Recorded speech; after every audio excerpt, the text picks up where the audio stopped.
Hello, everyone, and good morning. Welcome to our live feed update for October 1st. I'm your host, Taran Armstrong, and I'm here today to update you on everything that happened yesterday.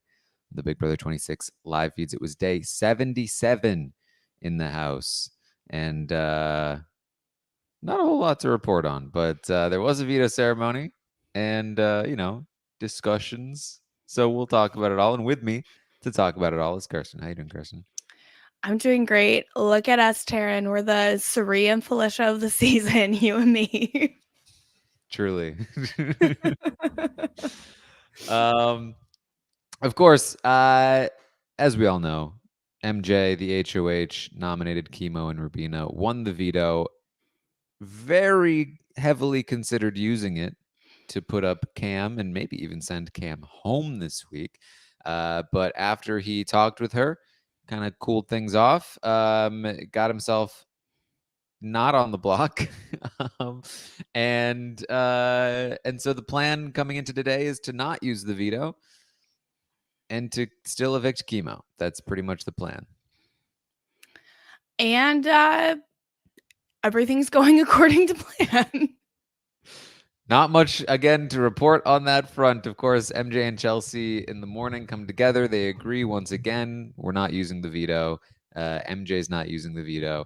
And Kimo is still the target, and that is the plan. And they go into the veto ceremony, and for the first time in Big Brother 26, the veto is not used. Kimo and Rubina stay on the block. It is the end of an era. And to me, the funniest part of all of this is after the veto ceremony is over, Rubina's like, "Oh, I do not like this for us, Kimo." And it's like, well, yeah, one of you is leaving. What do you think? Yeah. Listen, they had a lot of opportunity. MJ was so close to using that veto, but what are you gonna do? Well, you could talk to the HOH, like a little bit more. You could have a conversation instead of having a conversation about having the conversation, which has been kind of the whole season for Kimo and Rubina. But what can you do? That seems hard. It sounds like a difficult conversation. And, I've been known to avoid a difficult conversation myself. So maybe I relate to it more than not. Well, Kimo does talk a bit about like regretting some things in the season, in particular how things went down with Quinn. Feels like things would be going better if Quinn was still in the game. And I wish I could play this season over again with Quinn. Yeah. Okay. Man, if only you had that opportunity this season. Yeah, it would have been so cool if there was the chance for Kimo and Rubina to play with Quinn in Big Brother 26, but it just didn't happen. It didn't exist. They didn't have that opportunity, and it would have been so cool if they did. MJ and Chelsie talk some more about going to the final two together. Decently long conversation about that. The two of them, it's got to be the two of them. Other people don't have blood on their hands like Cam. Stuff like that. There was a bit of a thing that made the rounds yesterday because MJ was talking about how she feels like she's not going to be able to articulate her game very well. And Chelsie was essentially like, don't worry about it. Taylor didn't articulate her game very well. Just stood on what she did. Like Monty out-talked her in the end, but everyone knew what Taylor did, so it was totally chill. And like I really like that, like the quote discourse about Chelsie has been so wild this season and the last couple of weeks. And it's like, if you can recognize the game that Chelsie is playing, which is incredibly dominant and good, maybe you could recognize that she's lying to MJ so that MJ doesn't worry about having a good speech. Yeah, I mean that I think is the primary conclusion here, is that she is likely lying about this. Honestly, like whatever, she can have bad opinions too. Like it's not. Well, yeah, like, and that big that's of a also deal. fine. That's also fine. Yeah. If she wants to just believe that Taylor had a bad speech, she's wrong, but she's allowed, like, she has freedom of speech. She's in the US of A. She's allowed to say it. She doesn't have Right. to be right. Yeah. So, I think that I think this is fairly common too. I think that like when you see somebody marching to the win, like we've seen with Chelsie for a little while, and it may or may not be true at this point. I think that on top of other things, like there's a desire to like root against them and to like find faults in them, find Mhm. things to be upset about. Um, nothing too bad is going on here. Like this is Yeah. especially compared to last year. Yeah, oh my god, literally, like, you and Matt were talking yesterday about some of that. We don't need to relitigate the end game of BB25, but, like, the Big Brother fandom loves underdogs, undercats maybe, and so when someone has a dominant and winning game, it's really easy to, like, want to root against them, and oftentimes in Big Brother, especially on Big Brother Twitter, you want a reason, to quote Vanessa Ris, you need incentives to hate people. So you're looking for the things that they're doing wrong and the things that you don't like about them to be like, oh, that's why I don't like this person. Rather, you could just say you prefer an underdog. Like you can just say that. You don't have to look for reasons. This season has been just such a breath of fresh air because nothing so horrible has happened compared to the past couple of years where there's been at least one like really, really bad thing and then some like kind of bad stuff. Just you can free yourself. You can just like everyone and enjoy the season. we're all just chilling. That's what we're doing. Yeah. Especially this point. Things have slowed down because it's Well, nearly over. the perhaps the most interesting thing that happened yesterday, and I don't think it will go anywhere, but it was kind of interesting, was that Kimo did a little bit of campaigning. He talked to Chelsie, but she she blew him off. She did not hear him out. But he also talked to Cam, and Cam told Kimo that he wants him to stay this week. Like, hey, I actually want you here. We gotta convince MJ and Chelsie of this, or maybe even just Chelsie because I only need those 2 votes. But it's something I want, says Cam, and Cam in the past when he's wanted something, he's pushed pretty hard. Obviously, there's today, there's tomorrow, so there's certainly time for this to shift. MJ and Chelsie are fairly set on evicting Kimo and keeping Rubina at this point. Not that they trust her, but they just feel like they have a rapport with her because of the women's thing. So it's not like super strong, but they are pretty set in it. So if Cam wants to make a move, he will probably have to act fairly soon. And whether or not he's able to make something like this happen is another question. I'm also not sure that he needs to make this move. I think that like it doesn't really matter one way or the other between Rubina and Kimo. And quite honestly, I think he has a better shot at beating Rubina in the end if he's thinking about final 2 scenarios. But I don't know. It's tough. And I think that that's why it could work if Cam applies pressure to shift the target because it really is such a toss up between Kimo and Rubina that you maybe could convince Chelsie or MJ or both to make that call. Like it could happen. There's a chance. I also think like at this point they maybe can't start talking as openly about wanting to take out competition threats because obviously MJ's the biggest one and you can't get her this week anyway, so you maybe don't want that in the zeitgeist currently, but like Kimo has a marginally better record than Rubina, so that could be a reason to take him out. Who knows? There's not a lot going on. I'm like at this point more so looking towards next week and what's going to happen and just thinking about how much MJ seems to really push herself into the worst positions because I feel like final 5 HOH is not the best HOH to win.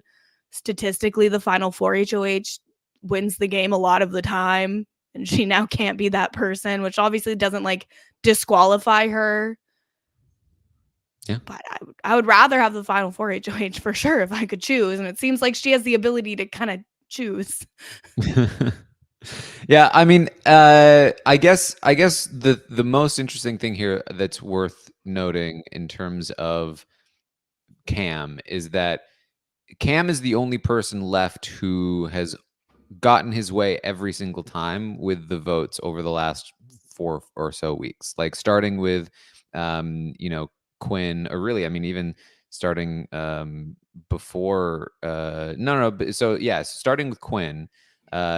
He wanted Quinn, he pushed Quinn. Like every single eviction since then has been the person he wanted. You could maybe argue that he wavered on T-Core, but like MJ lost Leah, Chelsie lost T-Core, Cam pushed for both of those at varying times. So is this the time that Cam fails if he actually does want Kimo? Because the other part of this is that that he might be lying to Kimo. Well, This yeah, might be jury management. it really could be jury management. We'll see today if Cam starts having, kind of targeted conversations about where the vote goes on if this is genuine or not. It's again, it doesn't matter either way. So I don't know. Yeah. Yeah, I was gonna start with Tucker for Cam, but then Joseph went. Not that he didn't want Joseph to go, but he wasn't in on that vote. But only because nobody bothered to tell him because it happened last minute. He was very Yeah, happy to see he would Joseph. have been in on it. He Yeah. just wasn't told.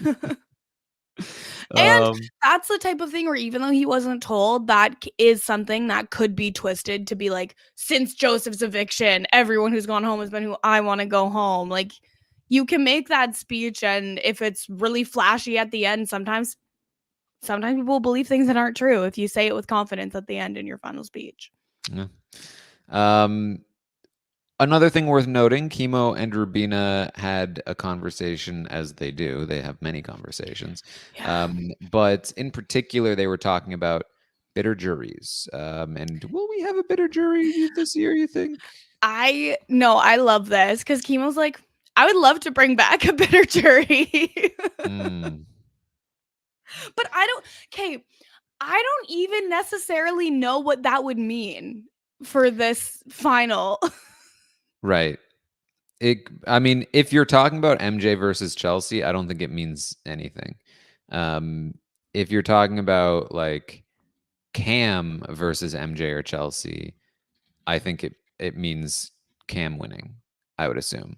Yeah. I So guess.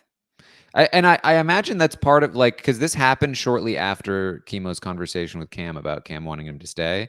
They've been talking about how Chelsie beats everyone. Chelsie beats everyone. MJ's a big threat. MJ and Chelsie. We need to take Cam. He has a good conversation with Cam and they've been hanging out with Cam. They really, I think, like Cam. And now all of a sudden he's like, you know what? Bring back a bitter jury. Cause I feel like he might be feeling like, I would vote for Cam over those two potentially. Cause I like him better. He hangs out with us. He socializes with us. But also just yeah, that's how every jury votes. They vote for who they like better. That's a big part of the Big Brother game. If Not you make always. well, not always, but a lot of the time, you can make all the cutthroat moves. You can do everything, the quote unquote, right. But if the people don't like you, it won't necessarily get the respect that maybe the people watching the show think that it should. And so I don't even think of that as bitter. Like, okay, well, if Cam did a better job making them like him, then okay, that's fine. But I don't care. I'm not someone who's ever going to get mad about how the jury votes because however they vote is how they feel is right. And if people are bitter, someone made them bitter. It's weird Listen. to plot to be bitter. It's a little odd to be like like I have, the motive, I have the intent, I will be better. Like that's I think a little bit strange, but I also am like, okay, go off, King. Yeah, we did a podcast on that way back. It's but like the thing for me is that you don't have to be mad about people being bitter. I think it's just it can be a useful descriptor in Mhm. terms of motivation for a jury vote. I would say voting for somebody like Cam, who I think has done very good jury management in terms of relationships, not necessarily something that would be bitter. Whereas like the voting against Paul for Josh, who they also Mhm. hated, I you know, think I think it's there's different I think descriptors that are accurate or that are the useful. yeah, I think the way people talk about bitter jurors on social media specifically makes it seem like this very negative thing that the fan base hates, and so that makes me be like, "No, like, Yeah. it's okay to be bitter." I think maybe in this situation, he's being extremely petty by planning to be quote unquote bitter, where it's I can see where people maybe won't love that energy if it comes to fruition. But the other thing is, it's looking like Kimo's gonna go this week. He'll go to the jury. He'll have a couple of days with the jury. And I think that if there's already a sentiment growing there, and especially if he's talking about, oh, he misses Quinn and, T-Core is there, I think that there's people who will have a level of influence over what Kimo's doing. And I don't think that Kimo will have a lot of influence over what the other jurors are doing with regards to a vote. So it might not even pan out to be literally anything. Mm. Well, luckily, Kimo and Rubina plan to start a podcast, so we'll hear all about it. Listen, they should, because they be yapping. They are two yappers. They have lots to say. They never run out of conversation. Honestly, I listened to an episode or two. We'll see how it goes. There you go. Really, not much else here to talk about in I the Oh, dredges of so the final five. we're not going to talk about the lunch meat and mayo? You don't want to talk about I that? mean, we can. I mean, isn't that just a gluten-free sandwich? I guess so. Really? I don't know, but Cam was very offended by the lunch meat and mayo that Kimo was eating. It's like, he had lunch meat and mayo on a plate. I thought it was garbage. He's 36 years old. I mean, it's not. Are we surprised? Just let people eat. Who cares? Who cares what people are eating? Like, there was a lot of discussion about food and tracking food and, like, honestly, like, really hard stuff to listen to if you have any sort of history with issues with food or disordered eating. But so, like, the least offensive thing going on about food was the mayo and lunch meat. Like, I don't eat. I'm a vegetarian and I don't eat mayonnaise. Like, I would never eat it, but like, I don't know. People love mayonnaise. Probably I tasted don't. fine. Not a fan of mayonnaise. I don't either. I think it's extremely sinister to mix eggs and oil together in that way, but like, other people like it, and I would never judge them for eating it. All right. Well, let's wrap this one up. Quick update for you today. Of Yeah. course, later tonight we'll be back with the roundtable. We'll rate these players and all of that good stuff. So tune in for that tonight. Of course, we'll be back tomorrow morning, 11 a.m. Eastern, to update you on everything that happens today on the Big Brother 26 live feeds. No episode tomorrow, but there will be a 2-hour episode on Thursday that will have, I'm sure, the veto and the eviction. So stay tuned for all of that. Check out the summit coverage we got going on. I wasn't sure if you were saying it like that on yesterday's update or if it was the soundboard because I was listening. Dead. I'm dead. Wow, that's amazing. I didn't know. I didn't know if it was you or if it was the soundboard. Listen, Now I people know. confuse me for Manu Bennett all the time, so it's not. It's it's pretty common. Okay, don't get a big head.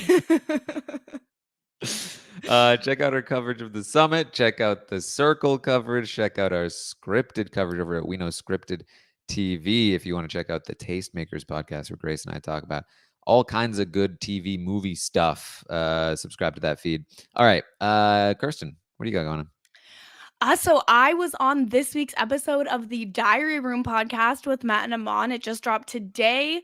The wheel was literally out of control. Some of the most insane matchups of Big Brother players you can imagine. It'd be like, oh, well, this person could never get through. This will be an easy matchup. And then we will give someone it was like, oh, now we have to talk about it. So that was super fun. Check that out. Every week, Sasha, Joseph, and I are talking about pop culture, celebrity gossip, and trending topics over on Mess Magnets.